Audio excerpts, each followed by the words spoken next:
Origin just home Suji reaction. This is banned and controversial foods. But Salmonella Academy. Yeah, Sam's back, and now he's gonna terrify us about how some foods are controversial and banned. Guessing banned foods are from European Union or something. I don't know. And controversial foods are just like those weird shit people eat from wet markets or something. I don't know. But yeah, since it's Sam video, it's gonna be awesome.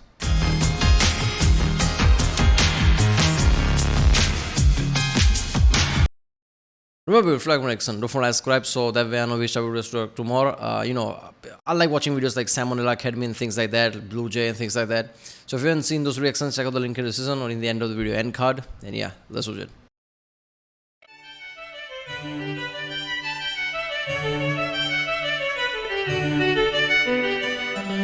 Hey Majors, so I'd like to start off with a little biology lesson. When a species finds itself living on an island, it can start to evolve in strange ways based on the different pressures applied by the new environment. This is called island syndrome, and while it can manifest in a lot of ways, the biggest driving force is often a lack of predators. For example, the dodo lost its ability to fly since there was nothing to flee from. The saint killed a field mouse got twice as big since it no longer had to hide. And with no one around to bully them, the Sardinians started putting maggots in their cheese. Meet Casu martzu, literal translation, rotten cheese. It's made by taking a perfectly good wheel of pecorino and letting a... So, he started with this island syndrome just to talk about certain type of people who put maggots into cheese.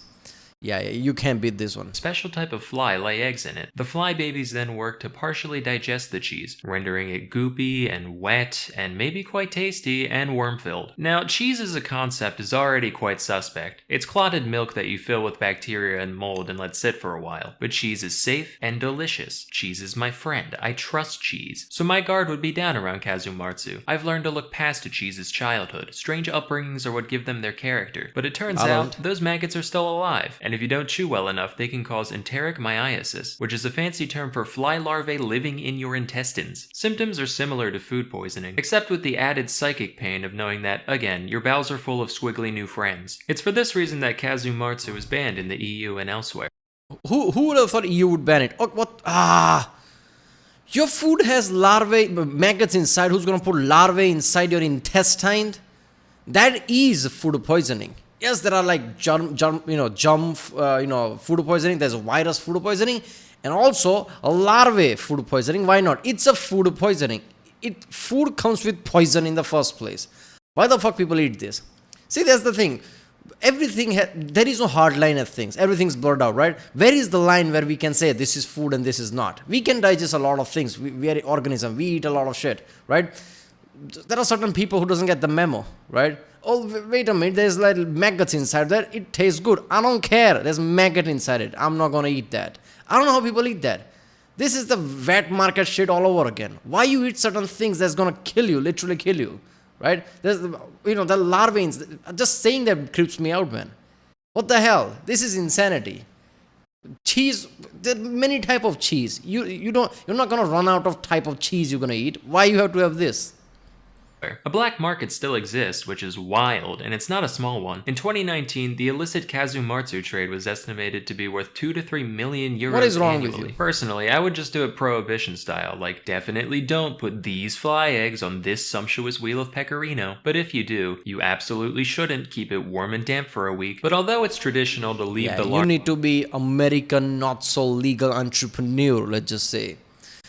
With Al Capone style, if you want to be that kind of businessman, like business savvy, let's just say. Larvae alive when you eat your mag and cheese. Some consumers still prefer them dead, shockingly. In that case, one puts the cheese in a sealed bag, and when the maggots run out of oxygen, they writhe around and fling themselves all over the place. This is heard as a distinct pitter-patter against the walls of the bag, and when the sound stops, the contents are ready to eat, like popcorn. Shark fin soup is one most of us have heard. Man, don't ruin things for popcorn. Okay, seriously, there's still like dead maggots inside. I mean, when you see some food that's been spoiled and there are maggots inside, do you think, oh wait a minute, I'm gonna put it in a microwave, nuke it as you call it apparently. What does nuke has to do with anything? But nuke it, and I'm gonna eat it, even if there's a dead maggot inside. You're gonna eat that? Why would you eat this?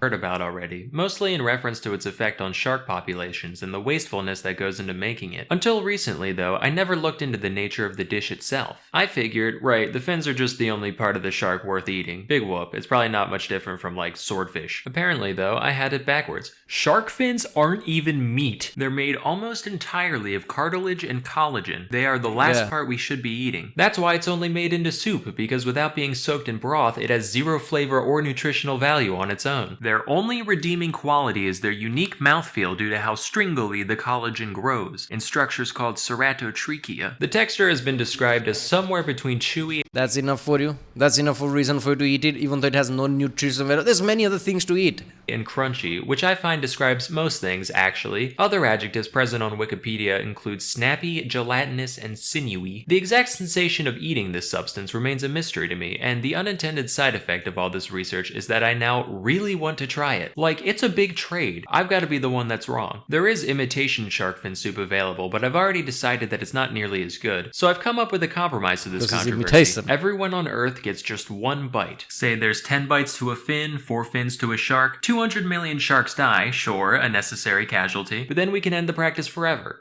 All done. You can finally rest, Mr. Ming. Come here, baby. Aww. Pass. Ackee. What? Ackee. Where? Ackee. The ackee is a fruit originally from West Africa, which is most commonly associated with Jamaican cuisine, where it appears in such dishes as ackee and saltfish. These alien kidneys here are called the arils, and they're the only part of the fruit that's actually eaten. The flavor is on the savory side, being described as kinda nutty or bean-like. What makes the ackee controversial, though, is the effects it can cause when prepared improperly. If the arils are allowed to completely ripen, they're harmless. Look at walnut, doesn't it from inside? I don't know. But if you eat them too early, or don't thoroughly clean off all the non-aril stuff, they can cause Jamaican vomiting sickness. This disease doesn't sound real, it sounds like it belongs next to Eastern sweats and Tangerian bone grindings, but that's actually an official term, and as for symptoms, it does what it says on the tin. Plus maybe death. While ackee-based products aren't outright illegal in the United States, they are very tightly regulated, and the raw fruit itself cannot be imported. So if you're American and want to try it, your options are fully cooked canned ackee or going to Florida where a few people grow it domestically. Next we have bird's nest soup. Of course, few people grow it in Florida. Why won't they? I think this is like one of those things, right? Like thrill chasers. Like if there's no danger in it, it's not fun type of way. Or it can make you sick, so people like it. I can't come up with anything else, right? If it tastes really good, that would be like something, but that's not the case. First of all, that's shark fin things. There's no nutrition value. It doesn't have taste. Why do you have to have it? Oh, it just feels good. There's many things that would feel similar. That's why imitation exists in the first place. Imitation food like that, but people have to have that food. Right? This is like psychology, isn't it? It's like something's taboo or I have to eat it. Something is dangerous. If you don't do it right, you're gonna get food poisoning. Oh, that's like danger. Still, humans are not good for themselves, I guess. I don't know how to say that. Right? They see dangers like I must try it. And how the fuck are we still alive? After dinosaurs and everything, how did we survive all this time?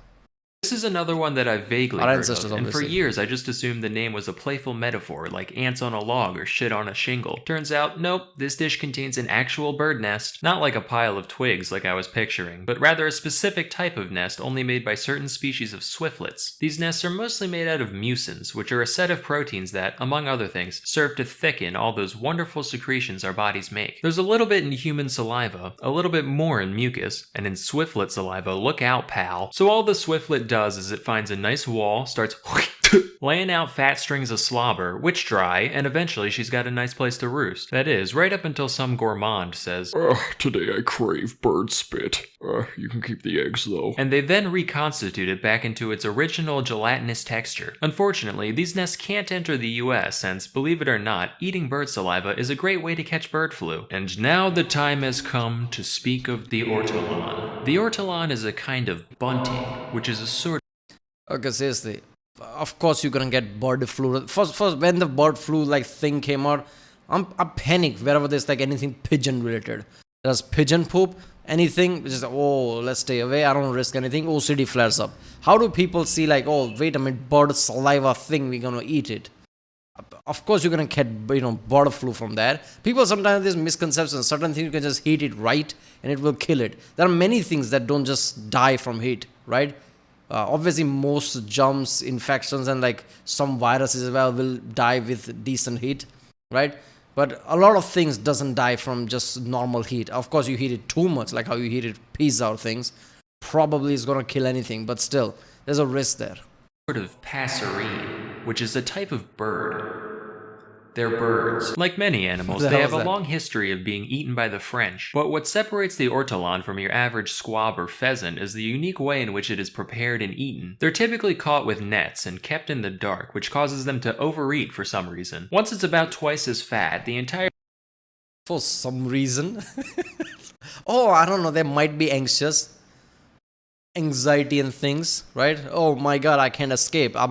I guess humans are like that as well. Well, it's common with many species. bird is then thrown into a container of brandy, alive, and sealed in. While this serves to marinate the creature, it also drowns in the process, thereby killing one bird with no stones. The ortolan is then roasted, plucked, and presented whole to the consumer, who inserts the carcass into their mouth, feet first. As they chew, one hand continues holding the bird's head, while the other picks out the larger bones. This whole ritual is usually performed with a towel or large napkin over one's head. There's a few explanations for the purpose of the towel. Some say it's just there to keep the aromas in, while others say it's there to, quote, shield from God's eyes the shame of such a decadent and disgraceful That's act. the one. Yeah, this one I'm okay with not trying, actually. Notable fans of this dish include, not joking, Bill Cosby and the guy who invented the lobotomy. To be part of that social club. Our mission is to eat birds whole and then make people not remember things. Killing ortolans was banned across the EU in 2007. Not The more you learn about Bill Cosby, right? Yeah.